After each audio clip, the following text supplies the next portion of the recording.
Um, but yeah, speaking of it, you kind of hinted at it. We're introducing a new segment on this show now that we're done with the predictions. It's going to be called Firing Range. And essentially, what that is one of us, one by one, will rattle off a hot take that we have, and the other person will have 30 seconds to respond. So, Logan, I'm going to get things started with mine. And my first hot take, and you can explain a little bit of it too, but I'm going to start with just what the take is.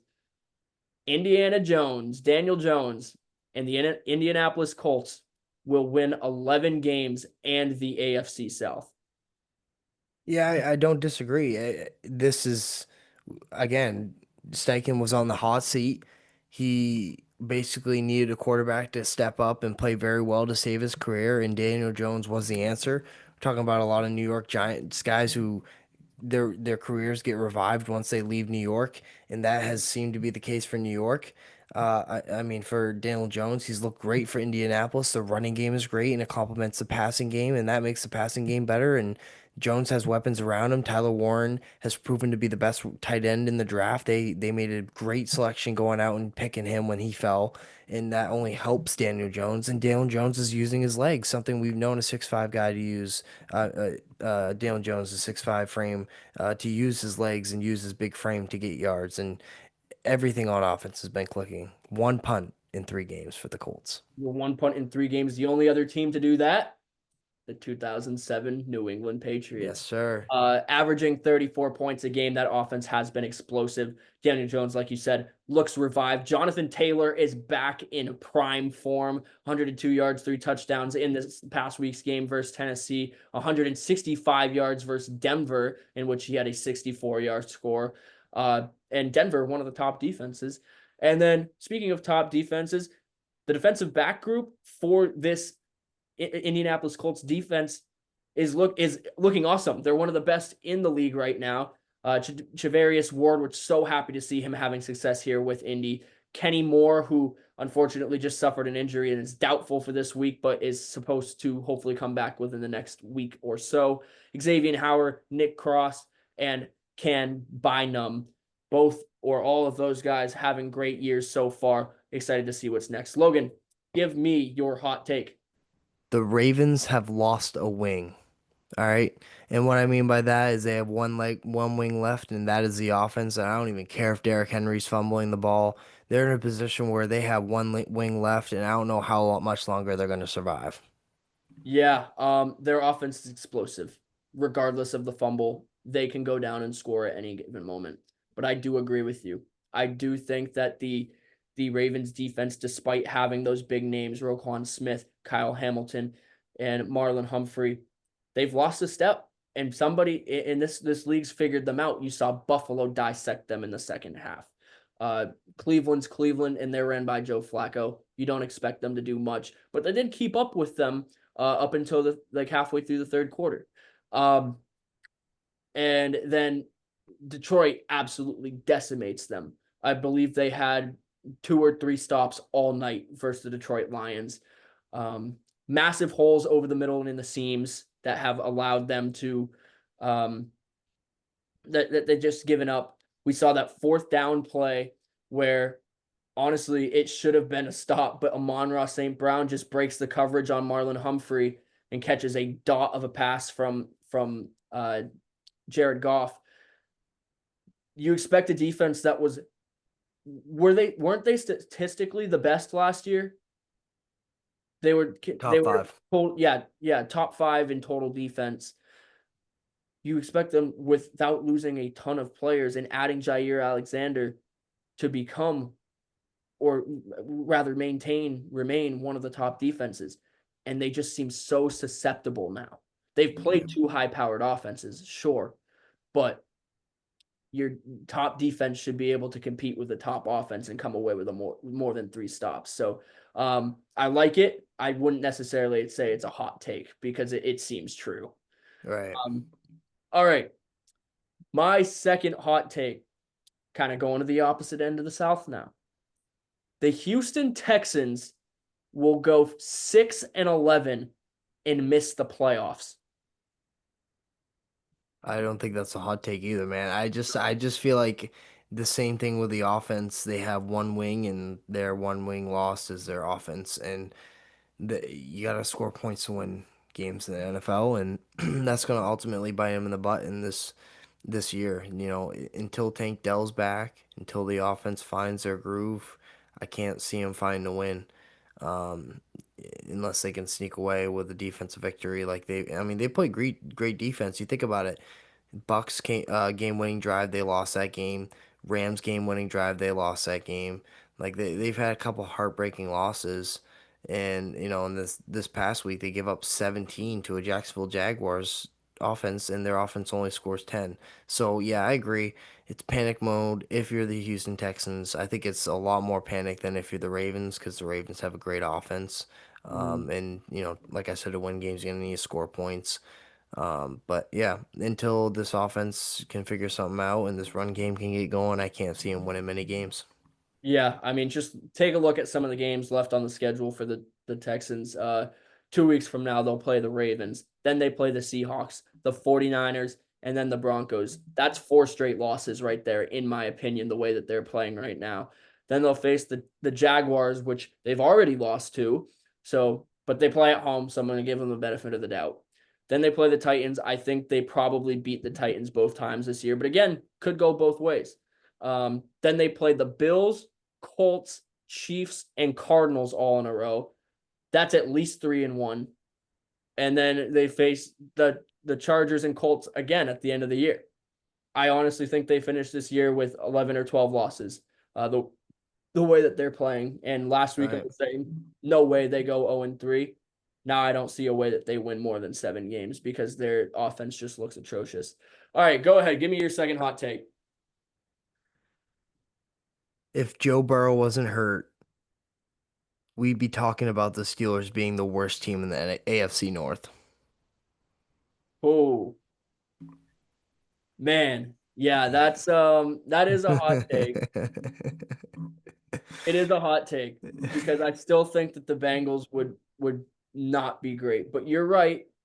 Without Burrow, they are undoubtedly the worst. Um, besides maybe the Cleveland Browns. But I if you have Joe Burrow, okay, let me set the scene for you. Let me set it, okay? Let me set it. In Cincinnati, Joe Burrow, healthy. The whole offense is healthy. Defense is healthy. Defense hasn't been terrible this year so far, other than when Joe Burrow went down until Minnesota. It hasn't been terrible. And they're playing Aaron Rodgers in a struggling Pittsburgh defense and a struggling O line with no run game. Are you telling me the Steelers can go on their own in Cincinnati and beat the Bengals? I think anybody can beat that Bengals defense right now. I really think they can. Um, the first 2 weeks they got lucky with Joe Burrow playing a decent game and putting up points, and they played two teams that aren't great. You're telling me that the Cleveland Browns are a better team than the Pittsburgh Steelers? They have Yes. a better defense, I think, But right no, now. no, but it's because of this defense. It's because of this defense and this Pittsburgh defense has they should have lost the game to the Patriots. The Patriots offense looked great against them, other than the fumble, other than the turnovers. So you're telling me that you don't think Joe Flacco could do enough against a bad Pittsburgh defense, knowing that the Browns defense could stifle Aaron Rodgers and with no run game and put Denzel Ward on. You know what I mean? This is a hot You take, know, but like it's different when you're going up against the Green Bay Packers and a great defense that they have that you don't face twice a year. but this division is so physical, man. Every time you put these teams play in a division game, I feel like it's at some point it could be three quarters and sneak away like the Ravens game, but it still stays close. I feel like, and the Steelers this year, 31st rush yards per game, 26th versus the pass, 27th in yards per play, like Yeah, I allowed, understand. like I it's. understand the defensive argument. I think their offense does enough to keep them above the the Cleveland Browns right now because the Cleveland Browns offense has just been non-existent. Yeah. They Yeah. scored 13 points last week. They scored 10 points the week prior. And I forget what their score in week one was. When do they play? That'll be interesting because we Yeah, could for definitely go sure. head to head. We can definitely go head to head on that game. They play the Steelers in a couple weeks at Pittsburgh too. I would love the Browns to go into Pittsburgh Okay. Yeah, and take a W. we'll see what happens there. All right, my final hot take, courtesy of the Buffalo Bills. Buffalo wins 15 games and earns the 1 seed.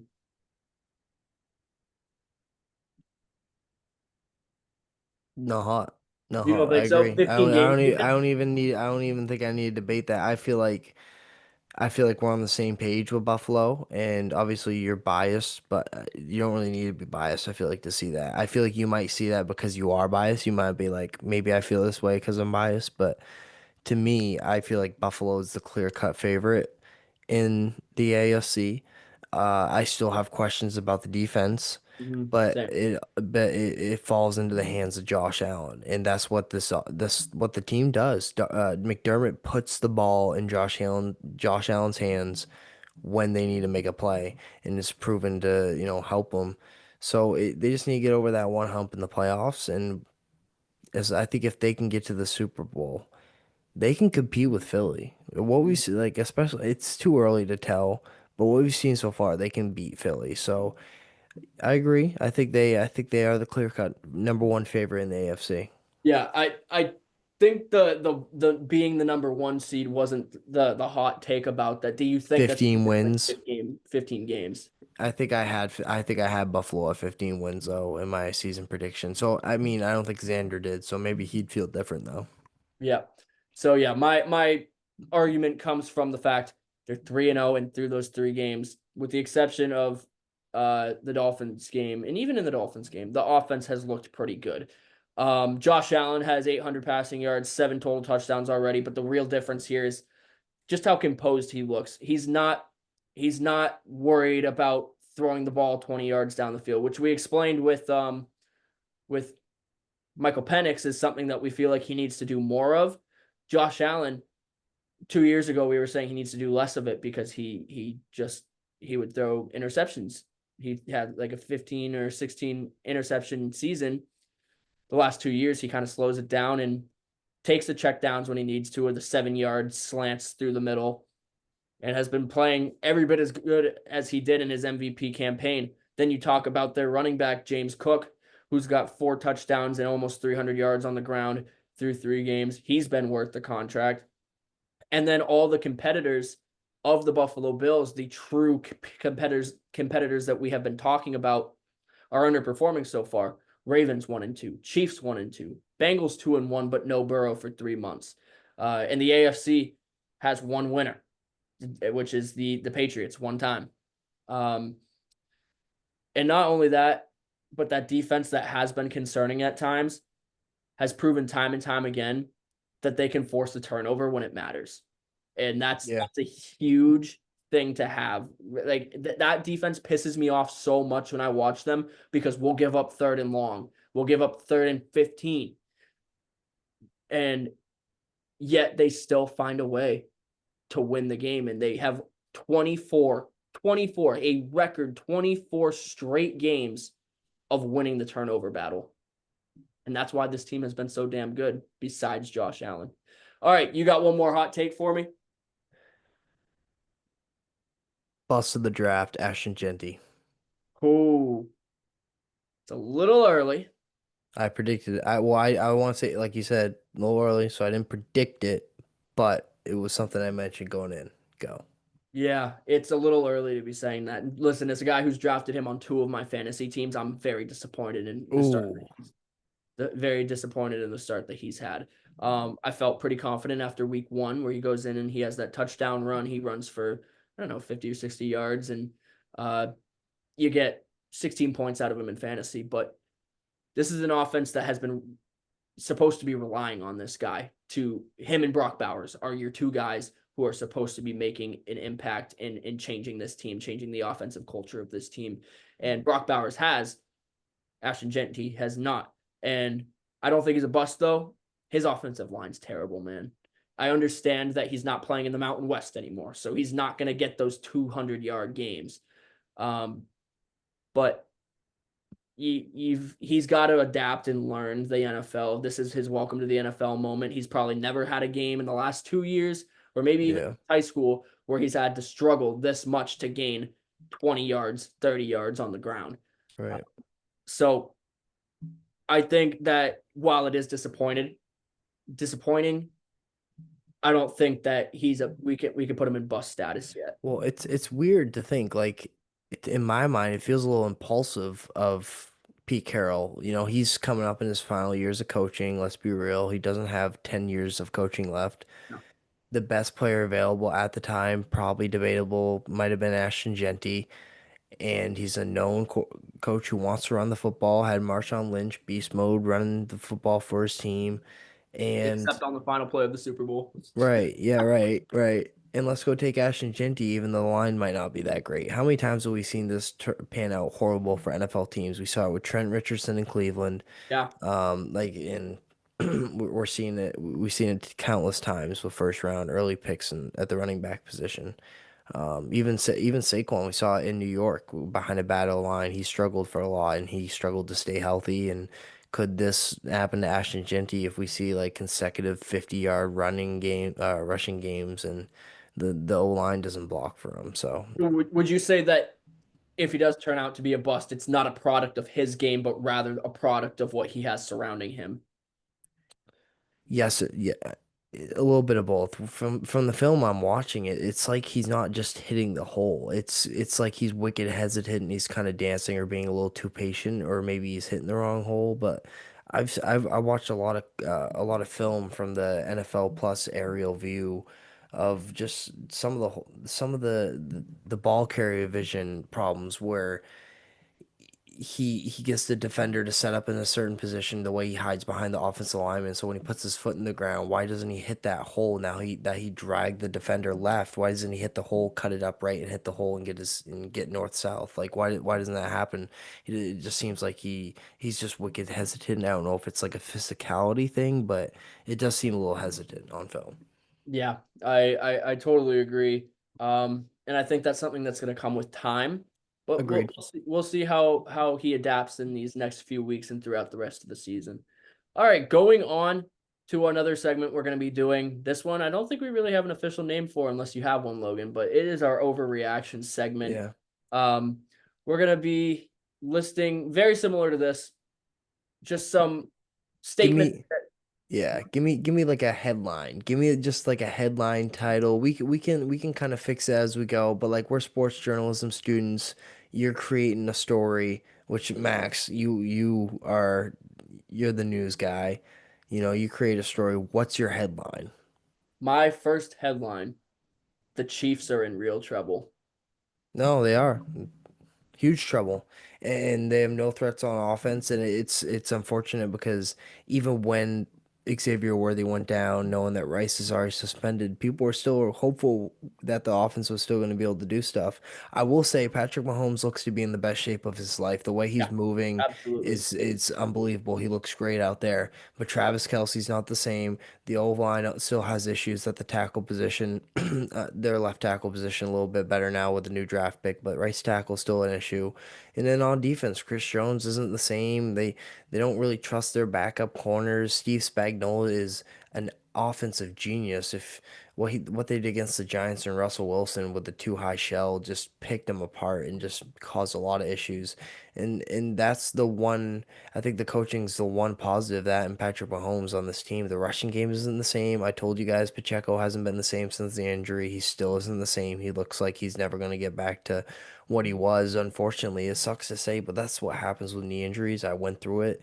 You just don't have the same confidence in your knee. It doesn't feel right. You're not cutting the same, and that takes a lot, especially when you're relying on that to stand out in an aspect of your game. So Kareem Hunt's not the answer. It's just you're right. It's a problem. Kansas City's in a lot of trouble.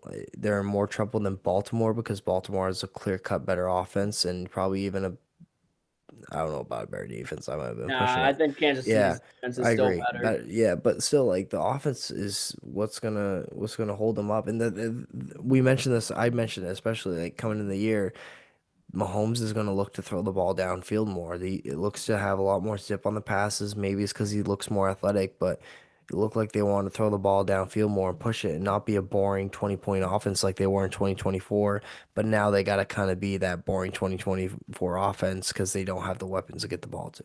Yeah, 100% agree. The the issue with this Chiefs offense, not only the offensive line, I think they've really struggled, but also the wide receiver core. They're Right, down so many people. Mahomes doesn't have a reliable target. He can't even rely on Travis Kelce anymore, and that's right, a huge huge. issue for him because that guy has been maybe the most reliable target for him for his entire career. And now this guy's not as reliable anymore. You're down your other guys that can catch the ball well. What are you going to do? Are you going to rely Right, on Hollywood Brown and Juju Smith-Schuster for the rest of the season? I don't think you can. Hollywood Brown's a great deep down the field threat for 2 plays a game, but he's not going to route somebody up and get open right. free every single time. And then you just look at the schedule that they have ahead of them. They face the Ravens, which I don't know how that game goes. That's going to be a very interesting one to watch. Is that Sunday Night Football next week? Ooh, I don't know. That would be nice. I That re- would be a oh, nice you know game. what? It might be the 425 one. Still not a bad game. Yeah, regardless of where it is, that is going to be the game to watch next week. Um, then they face the Lions. Then they face, and this is not in a row, but just some of the players or the teams that they will face in the coming week. Right. Ravens, Lions, Bills, the Broncos twice, Colts, and the Chargers one more time, who they've already lost to. So especially if they fall to 1-3 this week, they've really got some issues moving forward, and it's going to be very hard for them to find a way into the playoffs, especially with how competitive the AFC West is going to be this season. Right. All right, give me your first overreaction headline. Eagles 17-0. Perfect season.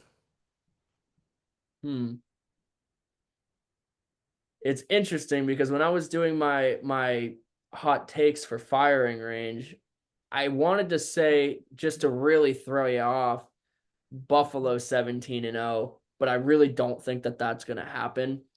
Um, Philly, I don't think it's going to happen either. I do think they will drop a game. They've been notorious in years past for dropping a couple of games at the end of the season before going into the playoffs and obviously last year winning the whole thing.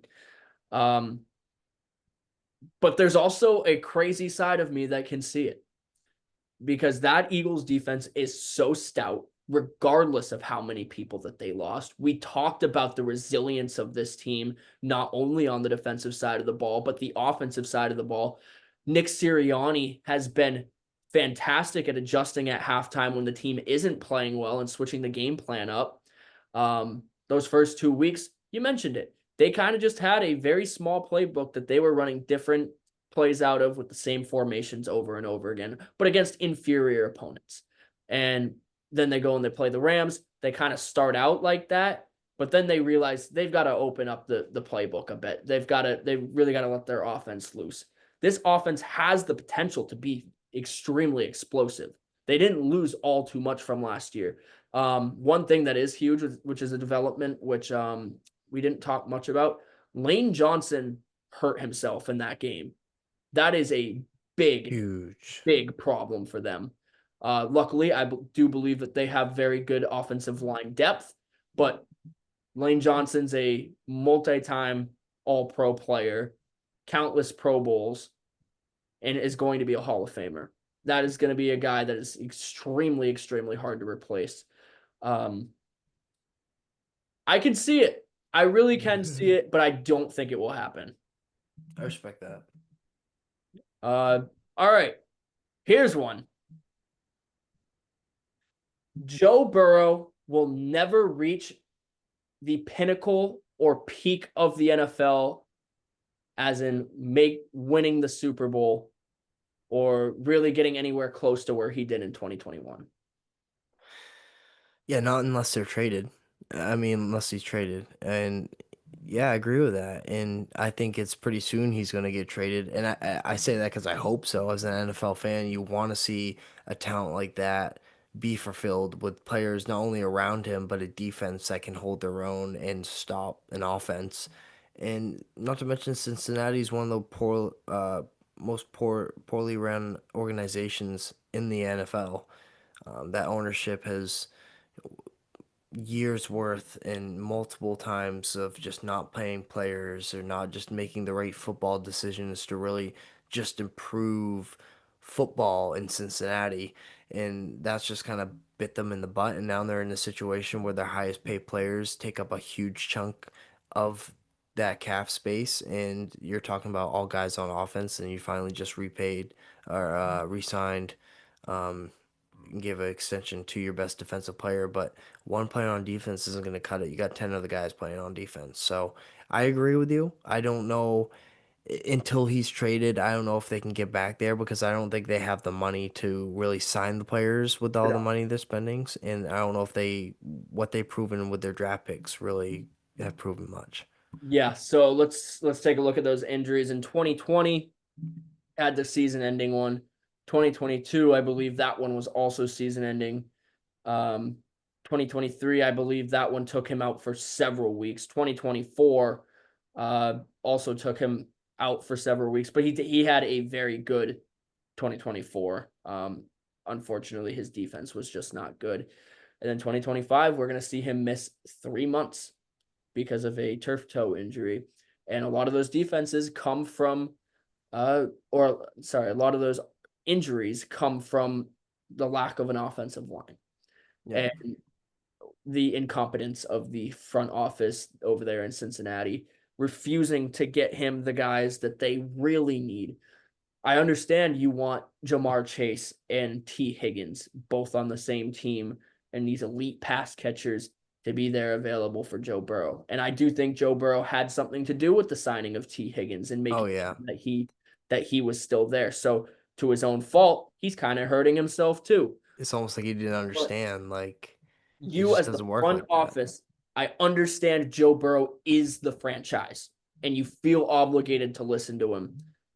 But your franchise is going to end up hurt every single season as he has been behind this offensive line that has just been so terrible. Not to mention, let's say the offensive line was good. You still have a piss poor defense that cannot get stops to save their life and is forcing Joe Burrow to have to throw for 5,000 yards because he's in garbage time.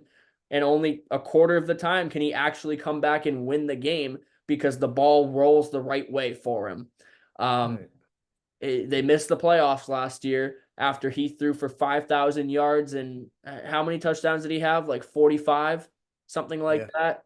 An incredible season from the guy, but and should have, if they make the playoffs, he wins MVP unanimously.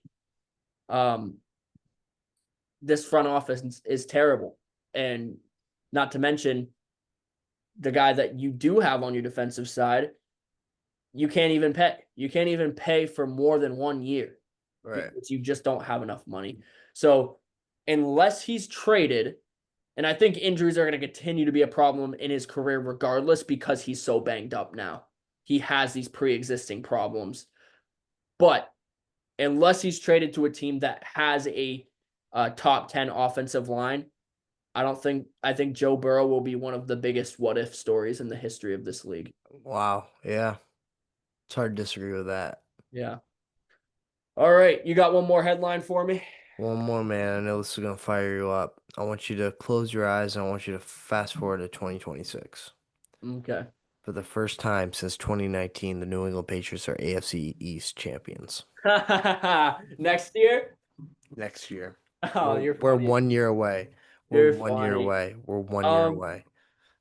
so before I Actually, you know what? Hold on, I'll get into it. I think the New England Patriots are a very competent football team. I think they've got good pieces around them. I think their head coach is awesome. And if the Bills had made the decision to fire Sean McDermott, like a lot of people think that they should have, after losing to the Chiefs for the fourth time in 5 years, I would have wanted Mike Vrabel because he's a defensive minded coach who actually knows how to run schemes and is good in the clutch. Um, I just think it's too early with Drake May. I think it is. I think he's got the potential to be very great, but we've also seen those boneheaded moments out of him at times. Um, that interception versus the Steelers was a prime example of A that. fumble on the game-winning drive. That fumble on the game-winning drive. You have to play smarter football, and you can give Josh Allen all the shit you want about how he used to throw interceptions all the time, how he was a turnover machine. Um, but he never, with the exception of one game that I can remember being the Vikings game in 2022, where they went to overtime, one of the games of the year, has never thrown an interception or turned the ball over on a game winning or tying drive attempt. He's always been smart with the ball on that. And I think that's what sets the Bills the um apart from the Patriots right now is quarterback play. You just have it's a tough time for the New England Patriots because in any other division with their team, they are going to be one of the top teams or they are going to be the top team in their division with the defense that they have or assuming Gonzo's back and the production that they are capable of bringing with Drake May and this offense that they have. But you are playing in a division with a generational quarterback who Right. has been in charge of that division and has won an MVP and has been in contention for them ever since and has made it to the AFC Championship twice, and has put up so many fantastic playoff and regular season performances that and just makes plays that no other guys can make. You're playing it with this guy in just the wrong time if you're Right. Yeah. the New England Patriots. Um, can they be competitive? Absolutely. And Competitive's the word. Yeah. yes, I do think that they have a chance to win it. I'm Right. never going to count that out because I do really see a high ceiling for Drake May. But they lack a number one wide receiver. Right. Stephon Diggs is not a number one wide receiver right now. At least he hasn't been treated like it since he's been there. And I know he's still recovering from an injury. Yeah. But he's 31 years old, coming off of an ACL injury. Their next best guy is who would you say your next best wide receiver is? Honestly, I think it's time to bring in Kyle Williams and Efton Chisholm. It's time. It's time to just. I don't even know if Diggs is the answer. Booty's my favorite receiver. Mm, Douglas has been underwhelming. I think yeah, last Pop. year with his injuries. Yeah, injuries last year, he's just been underwhelming. So I think it's Booty Diggs, and you got to rotate in Kyle Williams and Efton Chisholm. Yeah, I've been waiting to see a little bit more out of Kyle Williams too. I would love to see him hit the field. Um, but I'm not saying it can't happen. I just think that it's very unfortunate timing for them right now, just as it's unfortunate timing that the Bills have to play in the same Right. conference as Patrick Mahomes right now. Right. All right. So that was our overreaction segment. We've got two more. We'll run through them real quick. Next one is just a top five power rankings heading into week 4. Logan, I want you to just run me through your list right Yeah, now. You can take it forward if you'd like. I don't even know if I need to uh I feel give like an we're gonna have explain. very similar ones here. Yeah, no too long explanation. I just feel like we might be on the same page here. Yeah. Starting at number 5,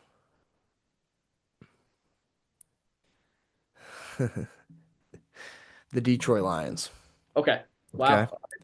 okay. Number 4,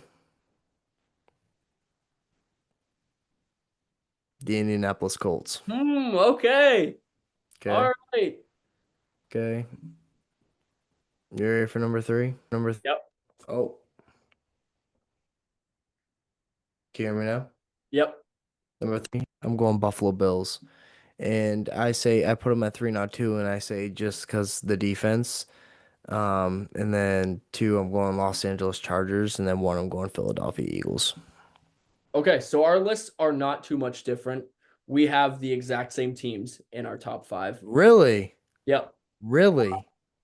My number five is the Indianapolis Colts, and they overtake the Green Bay Packers, who I actually would have had higher on this list had they had a convincing win over Right. the Cleveland Browns. Number four is the Los Angeles Chargers. Uh, very explosive offense. Their defense allows other teams to stay in the game, um, but they are not a bad defense whatsoever. I just think that the Detroit Lions at number three are a better team. Their offense is even more explosive. They showed it these past 2 weeks. And their defense, much like Buffalo, is very clutch. Will come up with the play when needed. Um, Number two, I've got Buffalo. They're 3-0. We've been over them throughout this show. I really don't think there's an explanation. The top dog in the AFC right now. And then number one's the Philadelphia Eagles, reigning Super Bowl champions, 3-0. Incredible comeback win versus the Rams. Not much more that can be said. I think the Packers, like I said, Packers would have been in my top five in place of the Colts, but the Colts have just been so goddamn good these first 3 weeks and have Right. convincingly good that I think they deserve that number five spot. Yeah, I said what? Lions, Colts, Bills, Chargers, Eagles, and Green Bay's that number six spot. I don't think there's any question. I feel like the reasoning is because of Jordan Love and the receivers. Just like you said, there's been no clear cut number one. They have Right. a bunch of guys, and uh, yeah, giving a bunch of guys four catches for 24 yards is not gonna get you anywhere. Yep. And let me throw out another team in there too that would be either at my six or my number seven spot. The Tampa Bay Buccaneers. The only Mm, reason I have them off of this list as a 3-0 team right now um, is because they've had to battle back. They've had right. to have those clutch performances in the last minute of the game. Credit to Baker Yeah. Mayfield. He's amazing. Um, but their defense really scares me at times, and more than Buffalo's does, and more than some of the other teams. I just think that they need to win more convincingly to be in the Right. top five.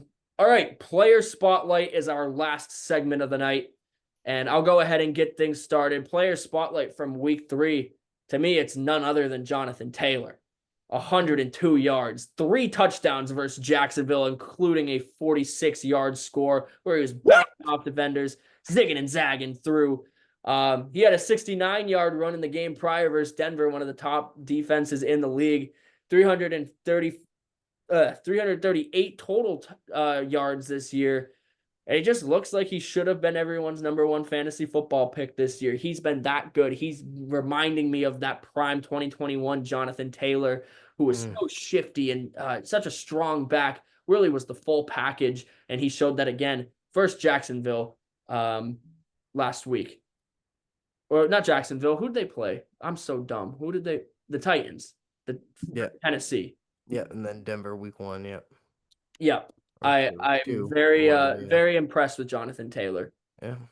All right, your showcase player of the week. I'm going right to Caleb Williams, man. He had a I great love it. game. They were underdogs against the Dallas Cowboys going into it. I know they won convincingly. I know C-Day got injured, but they capitalized. Williams 298 yards. Let's see, 298, 19 for 28, completion percentage of 68%, his best all year. 10.6 yards per completion, best all year by 4 yards, 4 touchdowns, no interceptions, had a long pass of six. If you're looking at his targets, if I want to get right here on it, if you go to the versus the Cowboys, you go to the box score, you go to the targets. Luther Burden's long 65 yards. Roman Dunze long, 35 yards. DeAndre Swift long, 41 yards. Colston Loveland long, 31 yards. Throwing the ball downfield. Matt Eberflus, the coach that couldn't get it going with Caleb Williams, gets absolutely torched by him. Mhm. So that's my player spotlight. Caleb Williams, silencing the haters. Hey, as a guy who is still, even still, not sold on Caleb Williams, you can't help but be impressed of what he did versus the Dallas Cowboys. Obviously, not a great defense, but a guy who struggled the first 2 weeks comes in and you know makes a name for himself and kind of gets himself back up on the big board and gets the attention of people turning heads. That flea flicker play was awesome, and the Yeah, toss it was back awesome. to Williams from DeAndre Swift was horrible. It was Almost slow sky motion, high like up in the air, and wow. still, with pressure in his face, was able to get that ball off and get it down the field to Luther, who was able to capitalize and run that into the end zone. Very impressed with Caleb Williams in that game. We'll have to see if he can continue it and continue to build upon uh, his season. All right, and now just a dark horse for this from this week. Someone who maybe didn't stand out too much on the stat sheet, but really made an impact. For me, it's Emeka Ibuka. No Mike Evans, no Chris Godwin, not a problem. Down 2 points in the fourth quarter with less than a minute remaining. He only had 6 catches of 85 yards, but he had an amazing one-handed catch earlier in the game that Baker Mayfield said was a disrespect to his passing game because he's like, go up and get that ball with 2 hands. Don't make my passes look bad. One, that was an incredible catch. And two, on that game-winning drive, 2nd and 10, you don't get this, you don't, or you face 3rd and long and you lose time. Clutch 35-yard catch to put the Bucks in field goal range with just seconds remaining on the clock. Sets up that game-winning field goal. And it's not just this week, man. The for week 1, he has 2 touchdowns and a touchdown that seals the game for the Buccaneers. Yeah. And then week 2 has another touchdown and a fair number of yards. He's been awesome, man. Like I said, I don't even see this guy as a rookie the way he's been playing. He just seems so well integrated with the Bucks. And I think you can really credit those two guys, Mike Evans and Chris Godwin, bringing him in and teaching him everything that he know or that they knew to him. He was great in college too, so I'm not surprised that he's translated so well into the league. He's had some good help, and now he's putting it out on the field. And he was behind Jeremiah Smith in college. That's why he entered the Right? draft. So think about how good, So yeah, I like that one. It's a good choice. I feel like he could have also been picked in previous weeks if we did this segment. Mm, for sure. But yeah, mine. Well, I already know who it is, but I don't know. He could very easily be my spotlight player, but because he didn't get as many touches, he's going as my dark horse. Cam Okay. Scatabo. And I Oh, think dude, I love it. Scatterbo had a great game. great game, man. And watching him on prime time, no better. Like, what's better than watching prime time Cam Scatterbo, dude? That guy's bouncing off defenders, breaking tackles, lowering his shoulder. He's an excellent blocker and pass pro. Like, it's a clip of him injuring a Chiefs edge rusher on in pass Oh, pro. Literally chips him and drives his shoulder right through his shoulder. And broke his ribs for sure. yeah, it definitely did something. He was out, and this guy is just an absolute dog. Like lays his body out on the line. Like you see him, you freaking juke a couple guys out, bounce off a guy, 360, bounce off another guy, get hit out of bounds, and you'll see him just go like this. Yeah, we've seen what he's capable of at Arizona, and he's translating well already. I saw an Instagram post, and I'll keep it PG. It was we've got guys that play smart, high IQ football in the running back position, making the correct moves and cuts to break free, like Christian McCaffrey. And then you've got guys like Cam Scatterbo who just do not care. He's going to run through you. He doesn't care what's in front of him. He's going to put his head down and run through you like you're a brick wall.